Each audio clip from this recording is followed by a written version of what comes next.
गांधी का भाषण सुना। लगभग 50 मिनट तक उन्होंने अपना भाषण दिया, संसद में अपनी बात रखी। मैं बस इतना पूछना चाहती हूं कि पहले सरकार की तरफ से गंभीर आरोप लगे कि आप लोग चर्चा से भाग रहे हैं, और जब चर्चा शुरू हुई तो फिर यह आरोप लगे कि आप कंस्ट्रक्टिव चर्चा नहीं करना चाहते, सिर्फ और सिर्फ हंगामा करना चाहते हैं।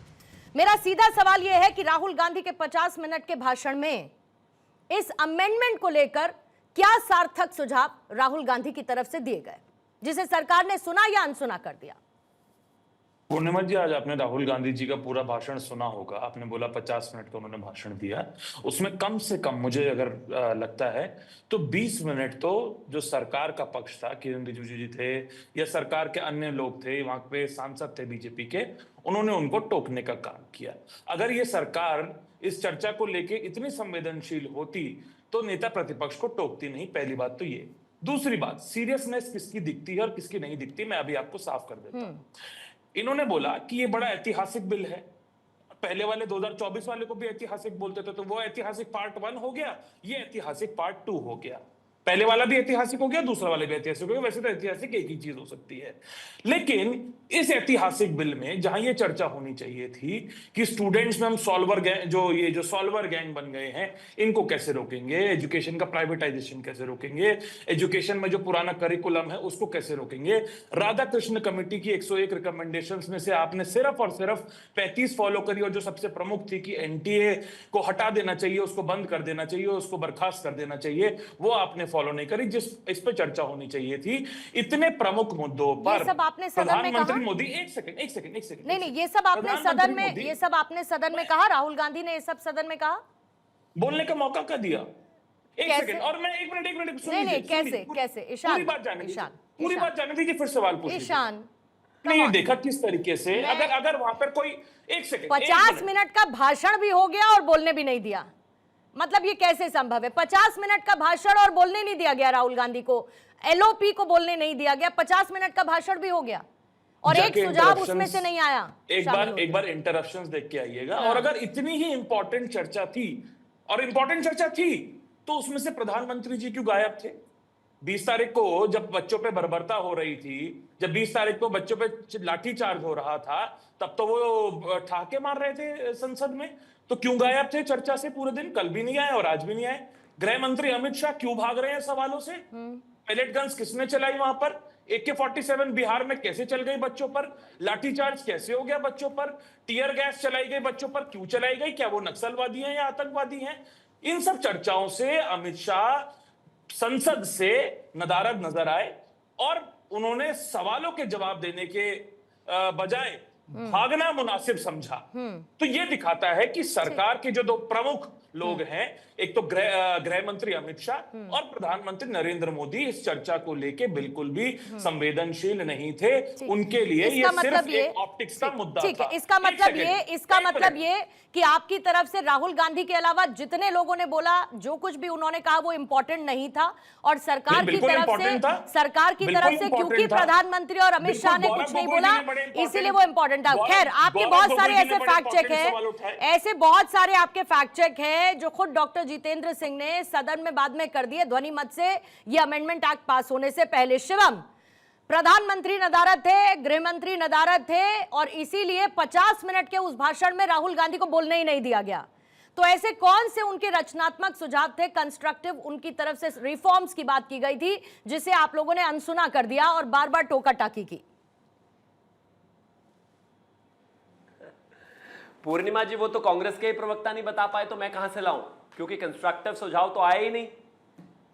कंस्ट्रक्टिव सुझाव तो उनकी तरफ से कुछ आए नहीं। 50 मिनट में वो कह रहे हैं कि 30 मिनट उनको बोलने नहीं दिया गया, 20 मिनट उनको बोलने नहीं दिया गया, तो फिर बोले क्या?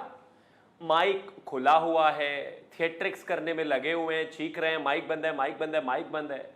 वहां पर स्पीकर कह रहे हैं भाई माइक ऑन है। और जहां तक बात इंटरजेक्शंस की है, मैं मानता हूं कि संसद में दोनों तरफ से ही इंटरजेक्शंस, हो हल्ला और तमाम सारी चीजें होती हैं, लेकिन जब आपके नेता का माइक खुला है, 50 मिनट आपको मिले हैं और आपको उसमें बोलना है, तो क्या 4 चीजें बताई आपने? डिबेट की ओपनिंग में पहला सवाल आपका कांग्रेस के प्रवक्ता से ये था कि आपने इस देश की एजुकेशन को लेकर, शिक्षा को लेकर क्या सुझाव दिए, क्या बोला? है ही नहीं उनके पास कुछ भी। थिएट्रिक्स करनी है, करते रहिए, निपटाते रहिए, लेकिन उससे कुछ होने वाला नहीं है। मैं बताता हूं क्या होता है।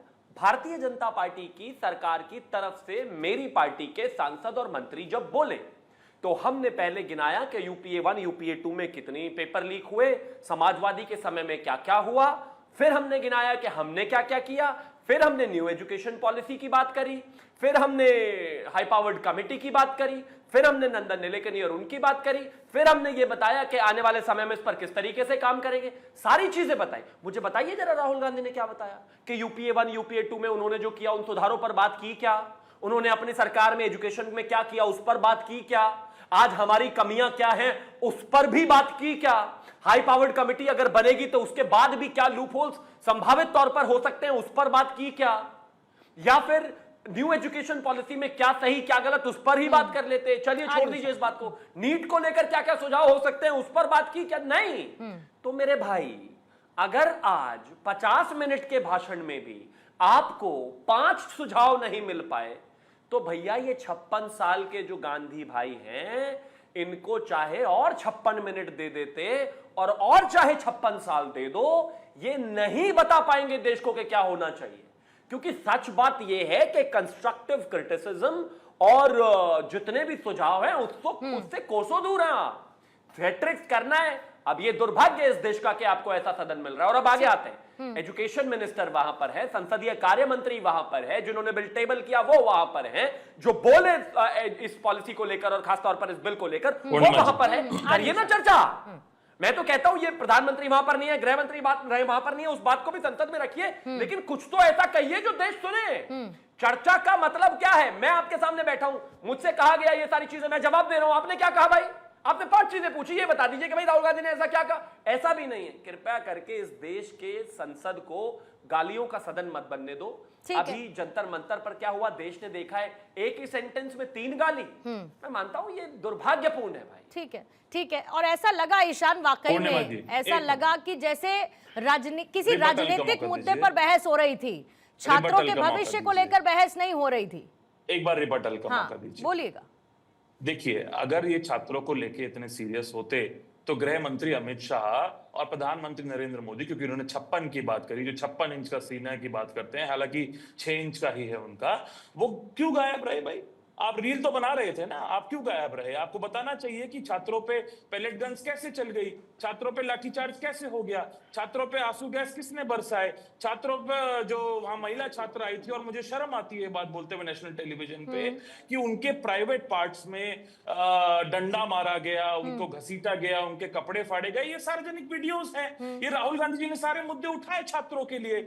और दूसरी बात, अगर ये बात कर रहे थे यूपीए 1 और अपनी यूपीए 1 यूपीए 2 और अपनी सरकार की, तो जो हमारे समय शिक्षा का बजट था वो 4.6% था। आपके समय शिक्षा का बजट जो है बजट का वो 2.6% था। अगर आप सीरियस होते तो के राधाकृष्णन जी की जो कमेटी आपने बनाई थी 2024 के नीट के पेपर के लीक के बाद, उसकी जो रिकमेंडेशंस 101 रिकमेंडेशंस है, आप उनको लागू करने का काम करते। अगर आप सीरियस होते, पर ऐसा कौन था ईशान जो संसद में ये सब नहीं सुनना चाहता था?